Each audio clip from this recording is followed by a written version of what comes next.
네, 말씀 증거하겠습니다. 걱정을 해서 걱정이 없어지면 걱정이 없겠네. 걱정을 해서 걱정이 없어지면 걱정이 없겠네 라는 제목으로 하나님 말씀 증거하도록 하겠습니다.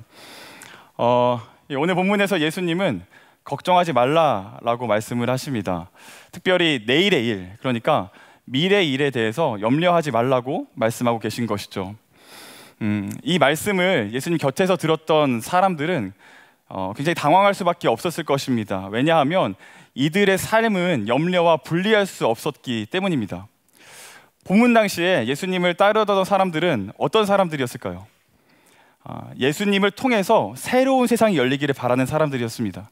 이 말을 바꿔 말해보면 여기 있는 사람들은 로마의 정권 아래에서 중심부에 있었던 사람들이 아니라 주변부에 있던 사람들, 그러니까 가난하고 연약하고 소외된 사람들이었다는 것이죠. 복음서를 보게 되면 예수님 곁에 유독 이렇게 가난과 질병의 문제로 고통받는 사람들이 많이 등장한다는 사실을 우리가 확인해 볼 수가 있습니다. 물론 예수님께서 그와 같은 소외된 사람들의 근처에 찾아가 사역을 하셨기 때문에 그와 같은 사람들이 많이 기록되어 있는 것도 사실이지만, 또 한편으로는 당시 이와 같은 결핍의 문제가 일부만의 문제가 아니라 사회의 보편적인 현상이라는 것을 반증해 주기도 합니다.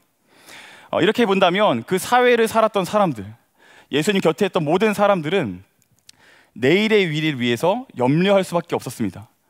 현실을 살려면, 먹고 살려면 그날의 염려들, 그날의 걱정들을 온몸으로 마주할 수밖에 없었던 것이죠. 드러나는 현상과 내용은 좀 다를지 모르지만 저와 여러분의 본질과 크게 다르지 않은 것 같습니다. 여러분, 이 자리로 나와 기도하기 전까지 여러분들 어떤 삶을 사시다가 이곳에 모이셨습니까? 마치 산 넘어 산을 넘는 것처럼, 산을 하나 넘었더니 또 다른 산이 나오는 것처럼 문제와 문제 사이를, 염려와 염려 사이를 살다가 지금 이 자리로 나오신 것 아니겠습니까? 그런 우리에게 예수님께서 말씀하십니다. 염려하지 말라. 염려하지 말라. 어떻게 보면 그저 이렇게 아멘 하고 반응하며 나아가기에는 다소 우리 마음에 와닿지 않는 부분들이 있는 것이 사실입니다. 우리가 과연 염려하지 않을 수가 있을까요? 우리가 미래의 일들에 대해서 걱정하지 않을 수가 있을까요? 그런데 예수님이 이거 모든 것들을 다 아시는데 어떻게 우리에게 염려하지 말라고 말씀하실 수가 있는 것일까요?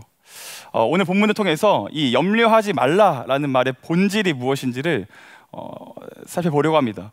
오늘 말씀은 크게 세 부분으로 나누어서 이야기할 겁니다. 첫 번째는 우리는 왜 염려할 수밖에 없는가, 이 염려의 본질에 대해서 다룬 다음에, 두 번째로는 그렇다면 우리는 어떻게 염려하지 않을 수 있는가에 대해서 나누고, 마지막 세 번째로는 염려하지 않는 삶을 우리를 어디로 이끌어 가는가, 이렇게 적용하고 마치도록 하겠습니다.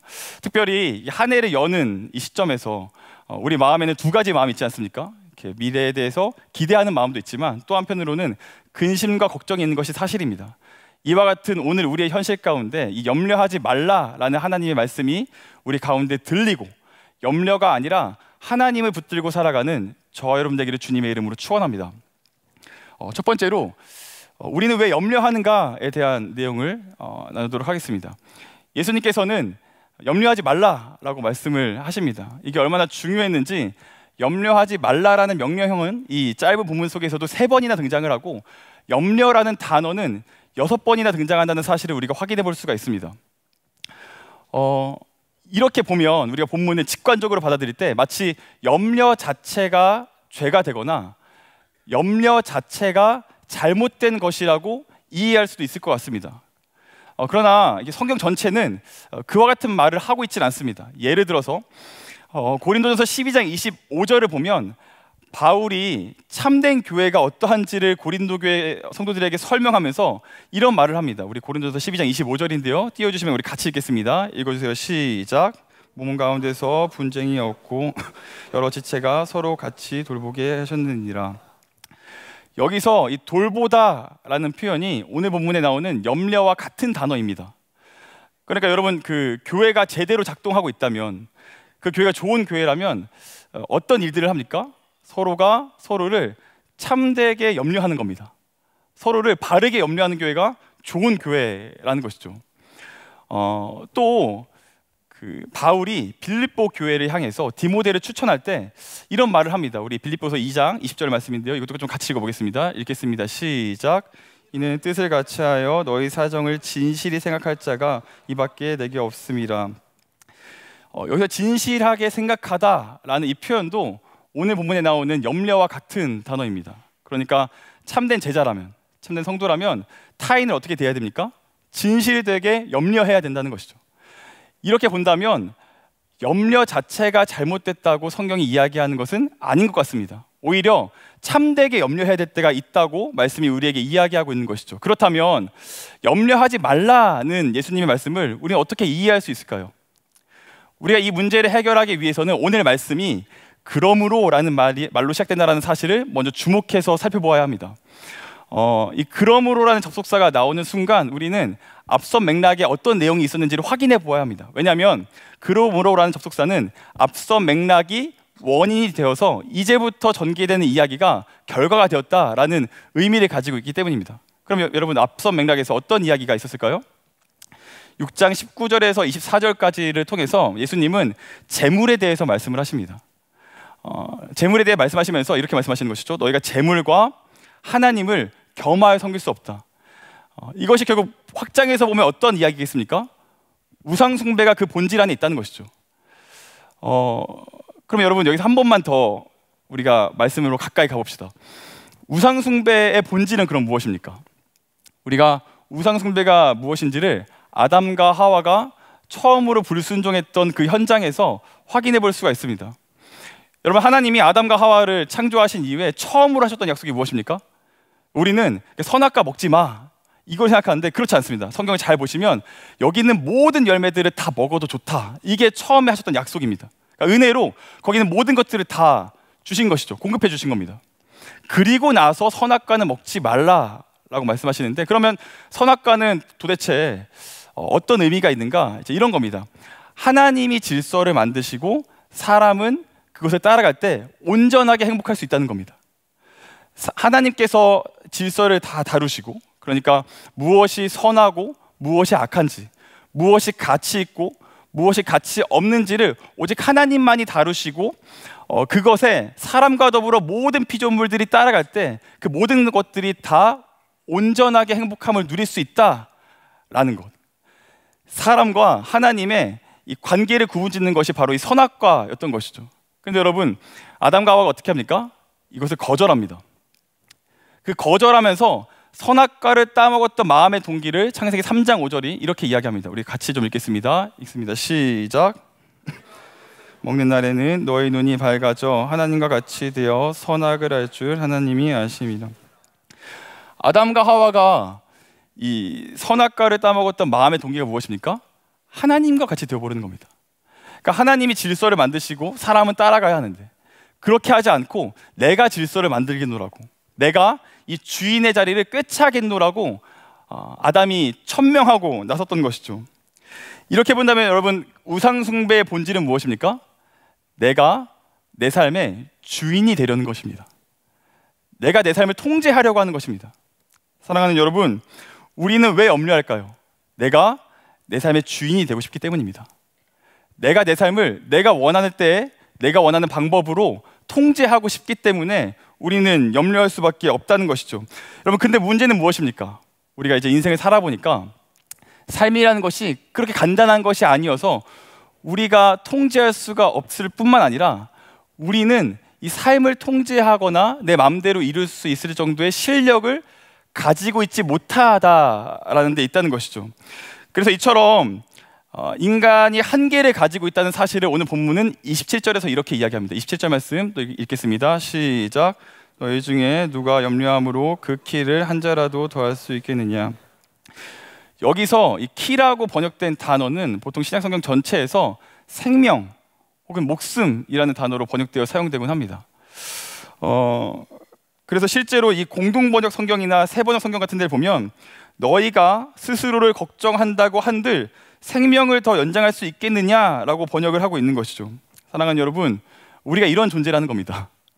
우리가 우리의 인생을 아무리 걱정한다고 한들, 우리가 우리의 인생에 대해서 아무리 염려한다고 한들 우리의 염려와 걱정이 우리의 인생을 바꿔놓지를 못한다는 것이죠. 우리는 그처럼 한계를 가지고 있는 존재들입니다. 우리는 우리의 삶을 통제할 수가 없다라는 겁니다.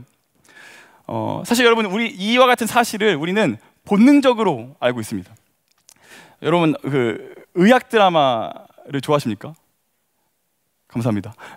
의학 드라마 이렇게 보면 종종 이제 이런 장면이 나오곤 합니다. 그 의학 드라마의 의사는 그 드라마의 설정상, 그 드라마의 세계관에서 가장 최고의 권위를 갖고 있는 사람, 그 분야에서는 가장 전문가 혹은 천재 의사, 뭐 이런 사람이 등장을 합니다. 그런 사람이 꼭 어떤 수술하냐면 엄청 어려운 수술.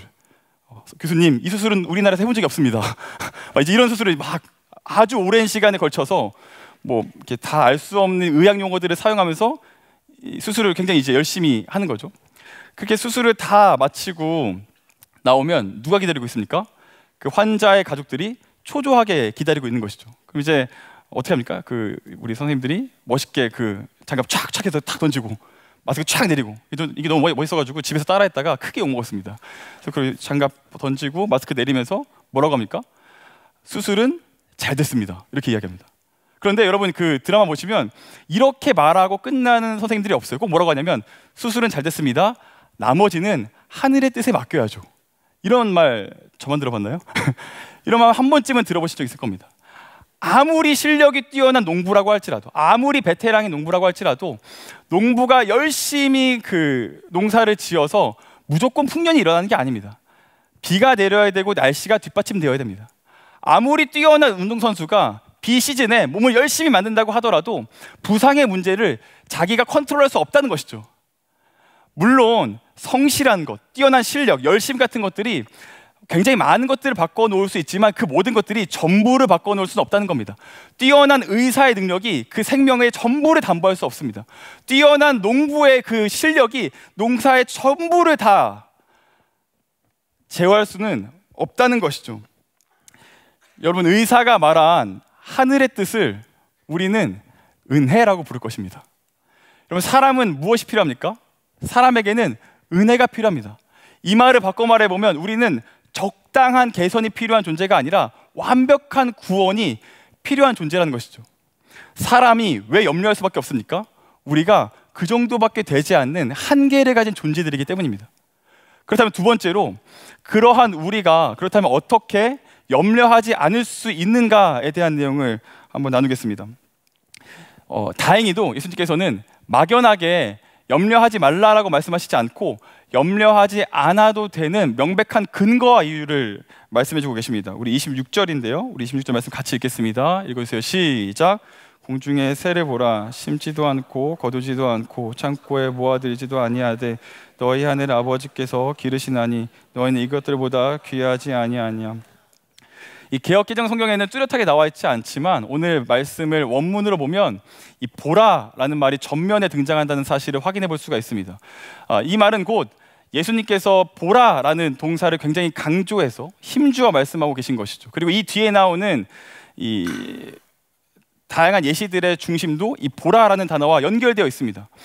그러면 이 보라라는 말이 어떤 말인가? 이것이 단순히 응시하다, 주목하다, 바라보다 이런 의미를 가지고 있는 게 아닙니다. 이 말은 무슨 말이냐면 생각하다, 깊이 숙고하다, 혹은 비교하다 이런 의미로 사용되고 있는 것이죠. 그러니까 예수님께서 이렇게 말씀하시는 겁니다. 너 생각을 멈추지 말고 한번 이렇게 깊이 한번 숙고해봐라. 너 생각 하지 말고 지금부터 깊이 한번 합리적으로 따져보면서 비교해보는 거다. 이렇게 말씀하고 있는 겁니다. 여러분, 믿음은 우리로 하여금 정신승리를 요구하지 않습니다.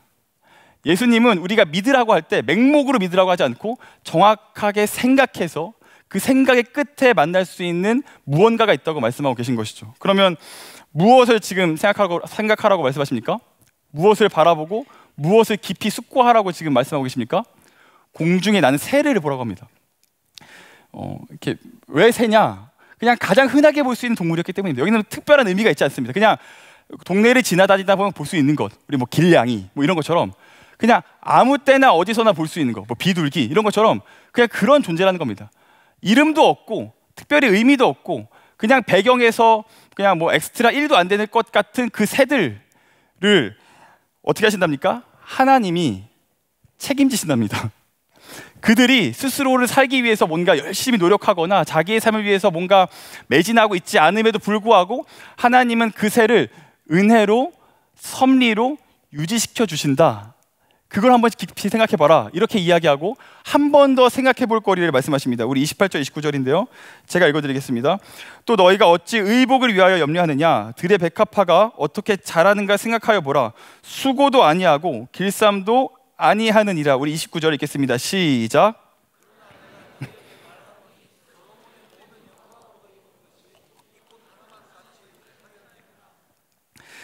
예수님께서 이번에는 비교해 보라고 말씀하십니다. 뭐를 비교해 보냐면 저 들에 있는 들풀, 그 들풀들하고 솔로몬의 영광을 비교해 보라고 말씀을 하십니다.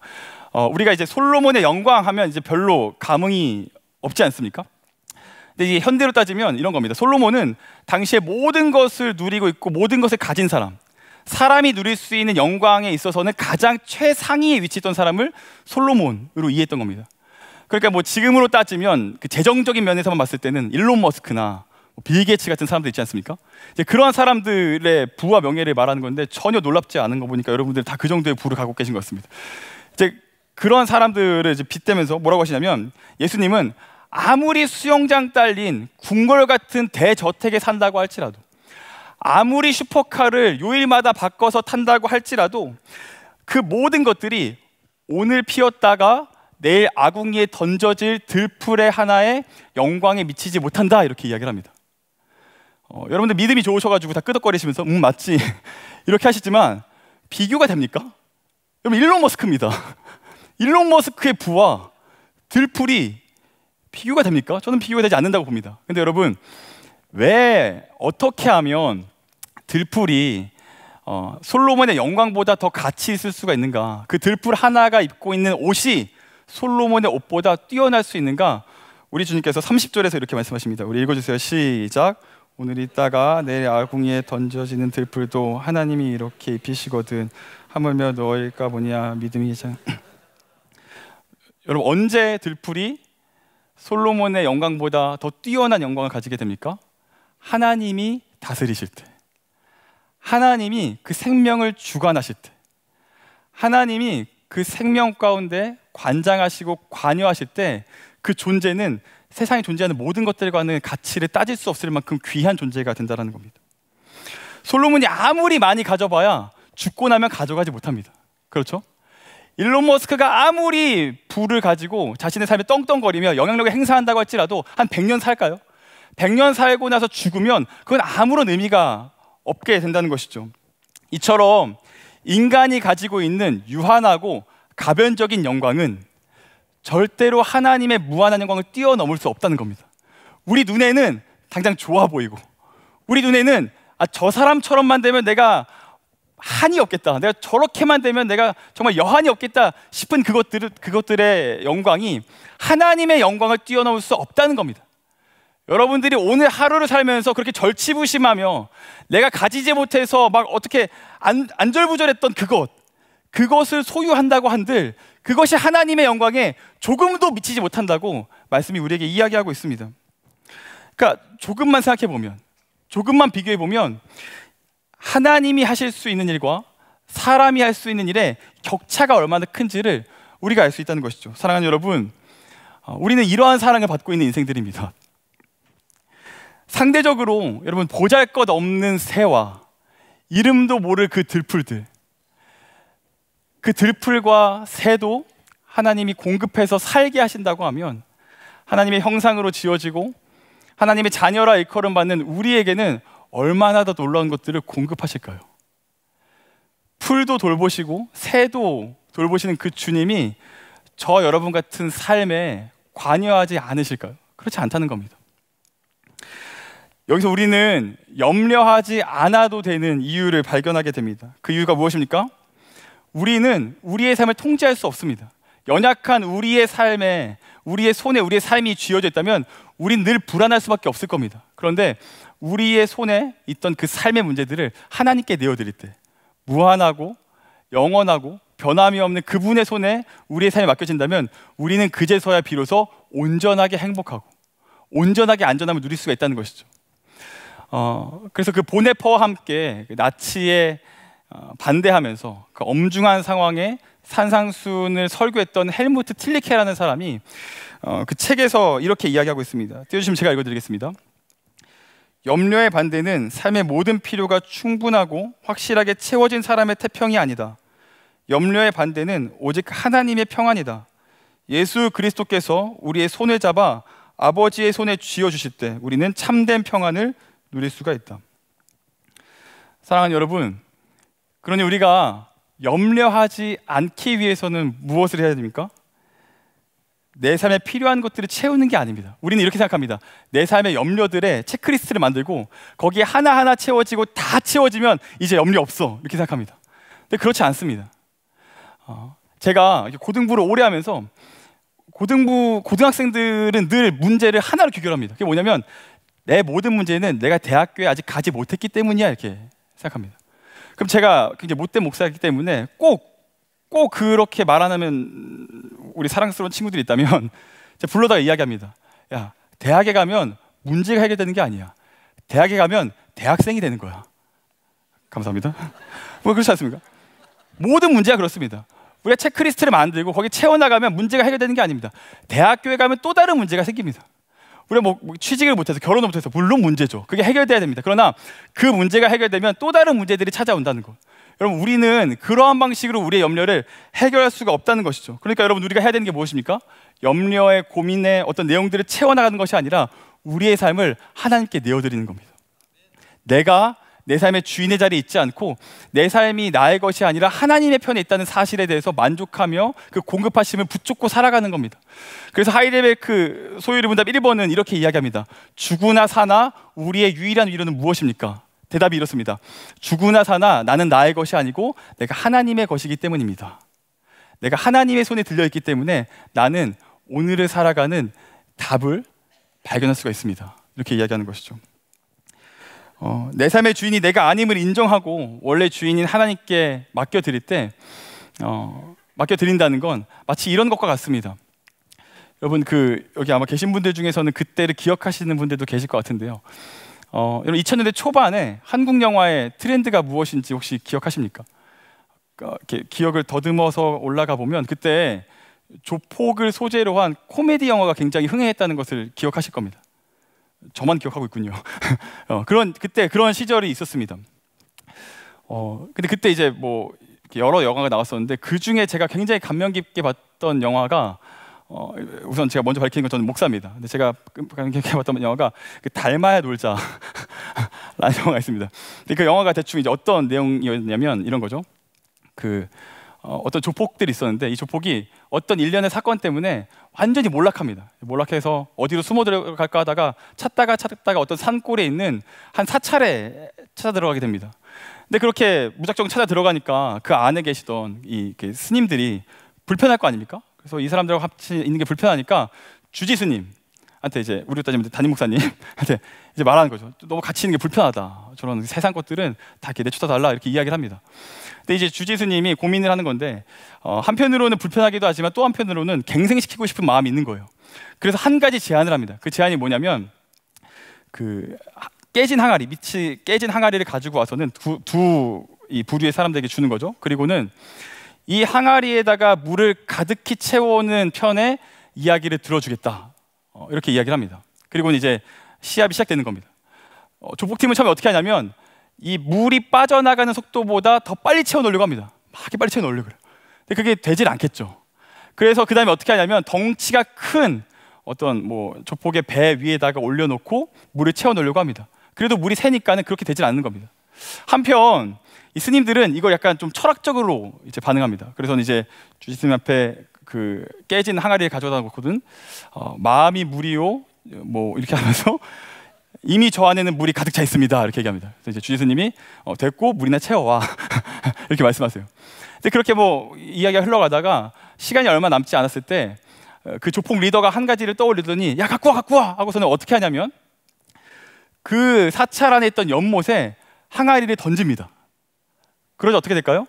그 항아리가 뽀글뽀글 하면서 연못으로 들어가고 그 항아리에 물이 가득 채워지는 것이죠.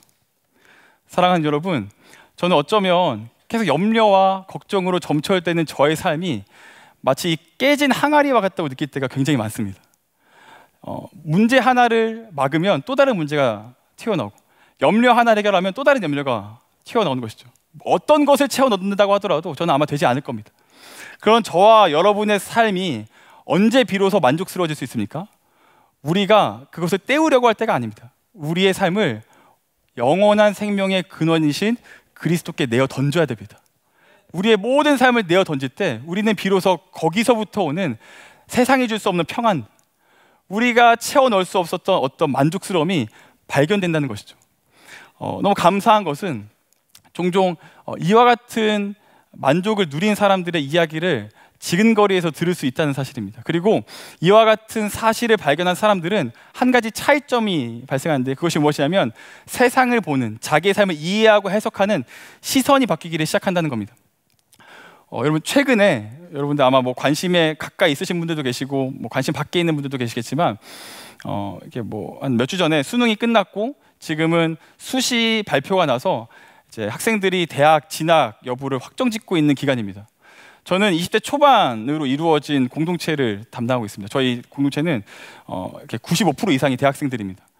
대학생들이 많기 때문에 종종 그 안에는 반수를 하거나 혹은 재수를 하는 그런 친구들이 있는 것이죠.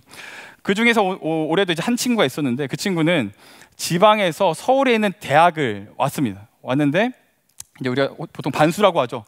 1학기까지 학교를 다니고 2학기 때부터는 이제 수능을 준비하는, 방학 때부터 수능을 준비하는 그런 친구였습니다. 근데 이 친구가 이제 지방에 살아서 수능을 지방에서 받고, 제가 그 수능 본날 전화하면 너무 센스가 없을까봐 한 이틀 기다렸다가 조심스럽게 전화를 걸었습니다. 전화를 걸어서 누구누구야, 저기 그래 뭐 살아있구나 이렇게 아무 인사 전하고, 뭐 어땠니 이렇게 물어보는데, 이 친구가 너무 해맑게 목사님 저 완전 망했어요 이렇게 얘기한 거예요. 근데 그래서 제가 이게 너무 걱정돼가지고 얼마나 망했어 했더니 목사님 제 인생에서 봤던 모든 시험 중에 가장 망했어요 이렇게 이야기하는 거예요. 근데 여러분, 이게 지금 심각한 게 뭐냐면 이 친구가 2학기 때 자퇴를 했거든요. 그러니까 돌아갈 데가 없는 거예요. 돌아갈 데가 없는데 너무 해맑게 목사님 저 완전 망했어요 하는 거 보니까 제가 그때 알았습니다. 얘가 맛이 갔구나. 이게 사태가 장난이 아니구나 싶어가지고 제가 그때부터 마음이 너무 조급해서 괜찮다, 뭐 대학 한 번 더 하면 되지, 뭐 이런 얘기 하다가 이제 말이 안 되니까 급하게 신망을 잡았습니다. 그래서 이 친구가 서울에 와서 바로 만나자 해가지고서는 밥 사주고 이제 커피 한 잔 마시면서 이런저런 얘기를 하는 거죠. 그러니까 어떻게든 막 위로를 하려고 하는 겁니다. 야, 나도 뭐 재수해봐서 아는데 그 별거 아니야. 대학교 가봤자 대학생 되는 거야. 뭐 문제 해결되는 거 아니야. 내 친구 서울대 가는데 걔 인생 별거 없어. 뭐 있지도 않은 얘기들 막 하면서 이제 어떻게든 위로하려고 막 뭐 이제 얘기를 하는 겁니다. 근데 그 얘기를 하는데 놀라운 건 뭐냐면, 제가 뭔가 위로하는 그 이야기의 결국에는 제가 목사니까 뭘 얘기했겠어요? 네 인생 하나님이 책임져 주시니까 걱정하지 마. 하나님이 인도하셔. 이렇게 이야기를 하면 그 이야기가 끝마치기 전에 먼저 반응하는 거예요. 맞아요 이렇게 반응하는데 그 표정이 너무 평온한 겁니다. 그래서 제가 알았습니다. 진짜 맛이 갔구나. 진짜 문제가 크구나. 근데 제가 이제 그 평안함을 이해할 수가 없어가지고 조심스럽게 너 어떻게 이렇게 평안할 수 있냐라고 이야기했더니 그때부터 자기 이야기를 하기 시작하는 거예요. 이 친구가 원래 공부를 상당히 잘했습니다. 그래서 재수를 했던 것도 약대를 가려고 이렇게 반수를 했던 거예요. 고3 때 시험도 잘 봐서 이제 약대를 어느 정도 갈 수 있겠다 해가지고서는 수시를 6개를 썼답니다. 쓰고 이제 웬만한 데 다 될 것 같아서 마지막 하나로 혹시 몰라서 안전빵에 안전빵을 하나 썼던 게 이 근처에 있는 학교였습니다. 물론 이제 그 학교 굉장히 좋은 학교고 제가 그 학교 담당 교육자입니다. 그래서 이제 사랑하는 학교인데 어쨌든 이 친구는 그 학교가 그냥 마지노선도 안 되는 정도의 수준으로 쓴 거예요. 근데 이제 대충 이야기의 흐름을 보시면 아시겠지만 뜻처럼 되지 않은 겁니다. 미끄러져서 어쩌다 그 학교를 간 거예요. 심지어 더 이제 이 좀 아이러니한 게 수능도 잘 봐서 만약에 수시를 쓰지 않았다면 다른 약대를 갈 수 있었는데 저희가 보통 수시 납치라고 하거든요. 납치를 당해서 이 학교에 온 겁니다. 처음 와가지고는 학교를 다니는데 물론 이제 좋은 학교입니다. 다시 말씀드리지만 좋은 학교, 제가 사랑하는 학교입니다. 근데 이제 그 학교를 다니는데 본인이 생각했던 거랑 너무 달라서 적응하기가 힘든 거거든요. 그러니까 뭔가 다니는데 맛도 안 나고 공부하는 것도 약대가 아니니까 본인이 기대했던 것도 아니고 그래서 마음을 붙이지 못하다가 재수를 해야겠다 하고서는 재수를 했는데 그게 잘 되지를 않은 겁니다. 근데 이 과정만 들어보면 여러분 이 친구의 1년의 과정이 어떻습니까? 원하는 대학을 못 왔고 근데 지금 자퇴해서 돌아갈 데도 없는데 성적은 전보다 안 나왔을 것 같습니다. 우린 이거를 망했다라고 합니다. 망했습니다. 실패했습니다. 근데 이 친구가 말하는 게 뭐냐면, 목사님 근데 저는 지난 저의 시간이 의미가 없지 않았다고 생각해요 라고 이야기하는 거예요. 그러면서 뭐라고 하냐면, 사실 자기가 이제 고등학교 때까지는 교회를 그렇게 열심히 다니지 않았는데 하나님이 그 학교를 보내셔서 이 교회를 올 수 있었어요. 그리고 이 교회를 통해서 예배와 공동체를 통해서 제 삶이 많이 바뀌었어요, 이렇게 이야기를 하는 거예요. 이 이야기를 이제 어머니한테도 자주 하니까 시험 망치고 나서 어머니 봤는데 어머니도 평안한 거죠. 어머니도 평안하고서 뭐라고 했었냐면, 원래 이 어머니는 재수를 해서라도 약대를 가게 바라셨는데 이제는 뭐라고 하시냐면, 너가 하나님께서 너를 삼일교회를 보내시느라고 그 학교에 보내신 것 같다. 너가 이제 어느 대학 가도 괜찮다. 약대 안 가도 괜찮다. 그냥 신앙생활만 잘하고 삼일교회 열심히 다니고 그랬으면 좋겠다. 이렇게 말씀하셨다는 겁니다. 제가 두 가지 포인트에서 놀랐습니다. 하나는 뭐냐면, 이 친구가 자기의 상황을 망했다고 인식하지 않았습니다. 하나님께서 보내셨다고 인식했습니다. 두 번째는 실패로 점철될 수 있을 것 같던 상황들을 실패라고 말하지 않고 하나님의 섭리라고 말했습니다. 마지막에 뭐라고 하냐면, 지난 1년 동안 이렇게 은혜를 주신 하나님이라고 한다면 제 남은 생애를 던질만 해요. 내 모든 생애가 절대 망하지 않을 것 같아요. 이 이야기를 제가 한 게 아닙니다. 그 친구가 했습니다. 사랑하는 여러분, 염려하지 않을 수 있는 이유가 어디에 있습니까? 하나님이 우리의 삶을 붙들고 계시기 때문입니다. 우리가 내 삶의 주인이 될 때 우린 늘 불안할 겁니다. 그러나 하나님이 우리의 삶의 주인이 되시는 순간 우리는 실패할래야 실패할 수 없는 삶을 사는 것이죠. 하나님이 우리의 삶을 모든 것이 합력하여 선을 이루시는 방식으로 가시기 때문에 우리가 실패라고 여기는, 우리가 결론으로 여기는 오늘의 실패를 하나님은 과정으로 쓰실 겁니다.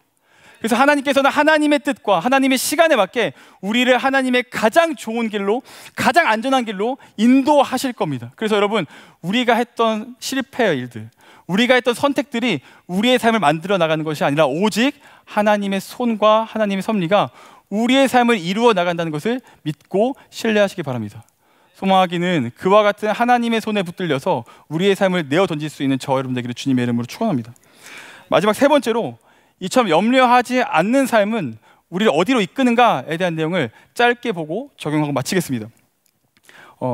오늘 본문의 말씀은 이렇게까지 이야기하면, 염려하지 말라는 거구나, 걱정하지 말고 하나님 살아계시고 하나님 손에 우리 맡겨드리면 그럼 괜찮겠구나.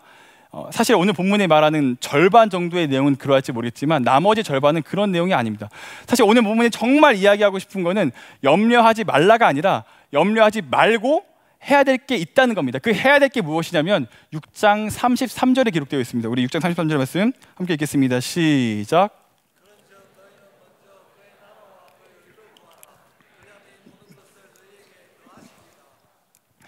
오늘 본문의 결론이 무엇입니까? 염려를 다루어내는 예수님께서 염려와 걱정의 끝에, 야, 내가 너 인생 다 책임질 테니까 염려하지 마, 이렇게 하지 않습니다. 염려하지 말고 네 인생 책임질 테니까, 그러니까 네가 할 일이 있어, 사명을 더하십니다. 성도에게 염려를 멈추고 해야 될 게 지금 있다고 말씀하시는데, 여기서 우리가 먼저 봐야 될 게 먼저라는 표현입니다. 이 먼저라는 표현이 시간적인 우선을 말하는 게 아닙니다. 우리가 이 본문을 직관적으로 받아들이면 내가 모든 기도를 하기 전에 먼저 하나님의 나라에 대한 기도하고 그 다음에 나한테 와야 되는 어떤 것들을 기도해야지, 이렇게 생각하지만 그게 아니라는 겁니다. 여기서 말하는 먼저라는 것은 우선순위, 더 무겁게 여기고 더 가치 있게 여기고 종국에 우리가 추구해야 될 것이 무엇인지를 이야기해 주는 겁니다. 그럼 성도들이 마지막에 결국 추구해야 될 게 무엇이라고 말씀이 이야기합니까? 하나님의 나라와 그 의라고 이야기합니다. 여러분, 그렇다면 오늘 마지막으로 생각해 볼 내용인데요, 하나님의 나라가 무엇일까요?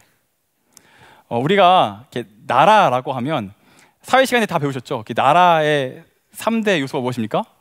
국민, 주권, 영토. 다 이과시군요. 국민, 주권, 영토인데, 우리는 이제 이 나라가 워낙 좁다 보니까 국토에 대해서 굉장히 주목해서 나라를 이해하지만 사실은 굉장히 중요한 내용 중에 하나가 주권입니다. 여러분, 우리가 성경을 보면 하나님의 나라를 가는 곳으로 이해합니다. 가는 곳, 천국. 이게 사실은 마태복음 안에 흐르고 있는 굉장히 중요한 주제인데, 천국을 가야 하는 어떤 공간적인 곳으로 이해한다는 것이죠. 그런데 그렇게만 보면 말씀이 이해가 안 되는 게 너무 많습니다. 예를 들어서 마태복음 4장 17절 같은 데 보면 예수님께서 뭐라고 하십니까? 회개하라. 그다음 뭐라 그래요? 천국이 가까이 왔느니라 그래요. 그러니까 천국을 예수님께서도 임하는 것, 다가오는 것, 찾아오는 것, 이렇게 말씀하신다는 것은 천국이 죽고 나서 가는 곳으로만 이해되는 것은 아니라는 것이죠. 그러면 천국이 무엇이냐? 아까 이야기했던 주권의 근거에서 이해를 해보는 겁니다. 여기서 나라라고 우리가 이해하고 번역하는 단어, 천국 할 때 그 국, 하나님 나라 할 때 그 나라는 헬라어로 바실레이아라는 단어입니다. 근데 이 바실레이아라는 단어는 사실은 왕국이라고 번역하는 편이 훨씬 더 좋습니다. 여러분, 왕국의 방점이 어디에 있습니까? 왕에 있는 것이죠. 왕의 통치, 왕의 주권. 이게 그 하나님의 나라를 말하는 굉장히 중요한 요소입니다. 그럼 여러분, 하나님의 나라는 우리가 어떻게 바꾸어서 이야기할 수 있는 겁니까? 하나님의 통치. 더 쉽게 말해서 하나님의 일하심이라고 우리가 이해할 수 있는 것이죠. 그러면 하나님의 통치와 하나님의 일하심을 하나님이 눈에 보이지 않는 이 땅, 이 지평에서 어떠한 방식으로 드러내면서 살아갈 수 있을까요? 그때 필요한 게 하나님의 나라와 그 의를 구하는 그 의라는 겁니다. 여러분, 마태복음 내에서 의는 결론만 말씀드리면 사랑을 의미합니다. 마태복음 5장 17절에서 20절에 예수님께서 율법에 대해서 재해석해 주시면서 너희가 서기관과 바리새인보다 더 나은 의를 갖지 못하면 천국에 들어갈 수 없다라고 말씀하신 다음에 율법을 재해석해 주시는 6가지의 반제들이 등장하는데, 그 모든 반제들, 그 마지막에는 원수 사랑으로 끝나는 그 모든 반제들은 결국 사랑을 향해 가 있습니다. 예수님께서는 율법을 어떻게 지키라고 이야기하냐면 사랑에 근거해서, 자비로운 방법으로, 자비에 근거하고 동기에서 율법을 지켜야 된다, 이렇게 말씀하고 계신 것이죠. 그래서 산상수훈을 통해 예수님께서는 구약에 있는 모든 계명을 사랑과 자비의 방식으로 실천하라고 말씀을 하십니다. 정리해보면 먼저 그의 나라와 그 의를 구하는 것은 이런 의미입니다. 하나님께서 모든 것들을 채워주시니 너희가 만족하며 살라가 아니라 하나님께서 너의 모든 것을 채워주시니 너는 그것을 신뢰해라. 그리고 너만을 위해 살지 말고 사랑과 자비로 이 땅에 하나님의 나라를 드러내는 삶을 살아라 라는 겁니다. 염려하지 않는 삶을 꿈꾸는 것이 아니라 염려하지 않고 타인의 염려를 나의 기도와 나의 섬김으로, 나의 사랑과 자비로 해결해주는 삶을 살라는 것이죠. 염려하지 않는 삶은 개인의 풍요, 개인의 은혜에서 멈출 수 없습니다. 그 개인의 풍요와 은혜가 여전히 염려하고 있는 누군가를 향해서 나아가게 된다고 말씀은 우리에게 이야기하고 있습니다. 그리고 우리를 염려하지 않는 삶으로 부르시는 목적이 거기에 있다는 것이죠. 사랑하는 여러분, 하나님께서 우리에게 허락하신 염려하지 않는 삶은 우리를 이와 같은 곳으로 이끌어 갑니다. 여러분들은 왜 염려하지 않기를 원하십니까? 여러분들은 왜 걱정하지 않기를 원하십니까? 혹 여전히 내 삶에 내가 주인이 되어서 내가 원하는 것들을 위해서 그렇게 기도하고 염려하지 않기를 원하시는 것 아닙니까? 하나님의 관심은 거기에 있지 않다는 겁니다. 하나님의 관심은 우리를 염려하지 않는 존재로 만드신 다음에 우리를 통해서 세상의 사랑과 자비를 흘러가도록, 하나님의 나라와 그 의를 위해서 쓰임받도록, 하나님의 선교에 동참하도록 우리를 부르셨다는 것이죠. 그렇기 때문에 여러분, 우리의 원동력은 절대로 생존이 될 수가 없습니다. 우리가 삶을 사는 원동력, 우리가 추구해야 할 것은 우리의 사랑을 통해서 하나님의 나라가 드러나는 것입니다. 이 일을 위해서 하나님께서는 저와 여러분을 이 도시와 캠퍼스와 가정과 직장으로 보내셨습니다. 우리가 오늘도 걱정하고 눈물 짓고 염려했던 그것들은 우리가 걱정하고 한숨 지을 땅이 아니라 우리를 통해서 변화되어야 될 땅이라는 것이죠. 우리가 세상으로 인해서 그렇게 많이 걱정하고 염려합니다. 그러나 세상은 하나님이 이처럼 사랑하셔서 자신의 아들을 보내신 것입니다. 그렇기 때문에 여러분, 우리는 그 세상을 통해서 염려하고 혹은 그것을 통해서 반복하는 것이 아니라 세상의 사랑을 전함으로, 세상의 자비를 전함으로 바꾸어 나가야 하는 것이죠. 저와 여러분이 그러한 존재로 부름받았다는 겁니다. 말씀을 정리하겠습니다. 사랑하는 여러분, 오늘 말씀의 종국은 우리에게 염려와 걱정을 하지 말라라는 것을 넘어서서 너희를 그렇게 염려하지 않게 만들 터이니 너희를 통해서 이루실 하나님의 선교에 동참하여서 그 일을 감당하며 살라. 너희가 염려하는 문제, 걱정하는 문제를 염려와 걱정의 눈으로만 보지 말고 그것을 바꾸어내는, 그것의 사랑과 자비를 통해서 그 땅을 이롭게 바꾸어내는 것에 너의 삶이 들여져야 된다라고 이야기를 하고 있습니다. 그래서 저희 진에서는 제가 자주 했던 이야기인데, 그러니 여러분, 생존을 위해 살아가지 말고 하나님 나라의 영원한 가치를 붙들고 살아가십시오. 우리의 계산기가 끊임없이 나의 생존을 위해서 두드려질 때 그 계산기를 잠시 내려놓으십시오. 그리고 나를 위해서 계산하는 것들을 타인을 위해 돌리십시오. 그리고 내가 만족하며 내 염려와 걱정들을 해결하며 살아가려고 했던 그 모든 노력과 시도들을 이웃과 세상을 향해 바꾸어 내십시오. 그럴 때 우리가 하나님의 나라를 위해서 쓰임받고, 그로 인해서 우리가 그때부터 염려하지 않는 새로운 세상이 열릴 겁니다. 소망하기는 그와 같은 새로운 시선을 가지고 이 땅을 하나님의 나라를 위해 살아가는 저와 여러분 되기를 주님의 이름으로 축원합니다. 이 시간 함께 찬양하시겠습니다. 우리 내 삶은 주의 것 함께 찬양하시면서 기도의 시간으로 나아가겠습니다.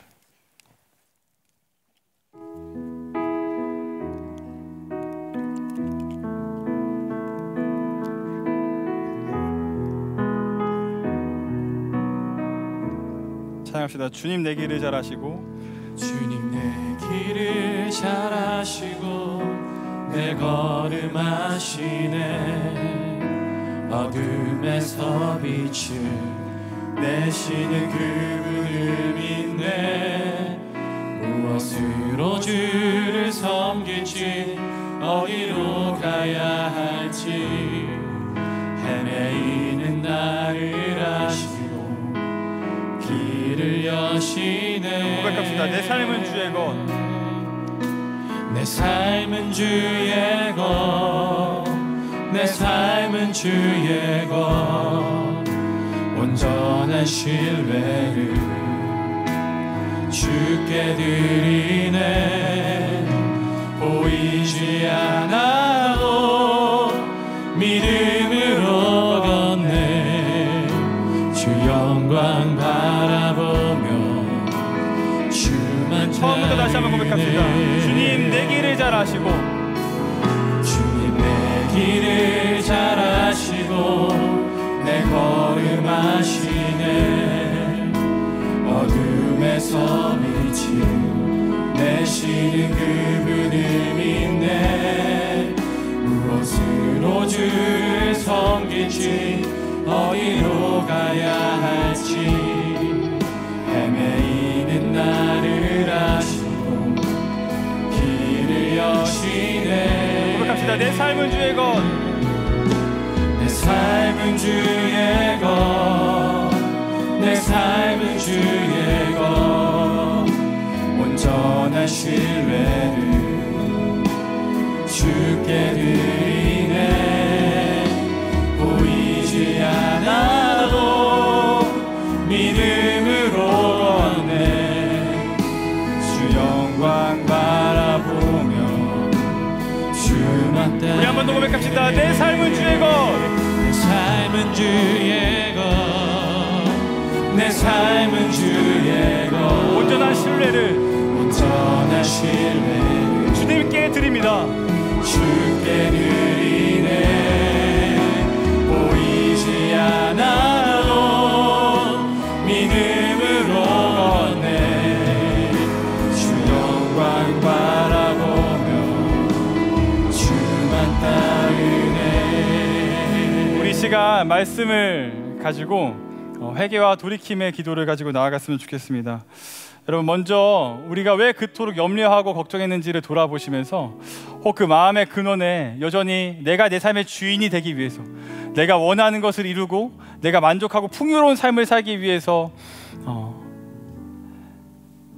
그와 같은 일을 했다면, 여러분, 우리의 주인이 내가 아니라는 사실을 다시 한번 고백하며 하나님께 우리의 삶을 내어드립시다. 하나님, 내가 내 삶의 주인으로 살려고 했던 모든 시도들을 회개합니다.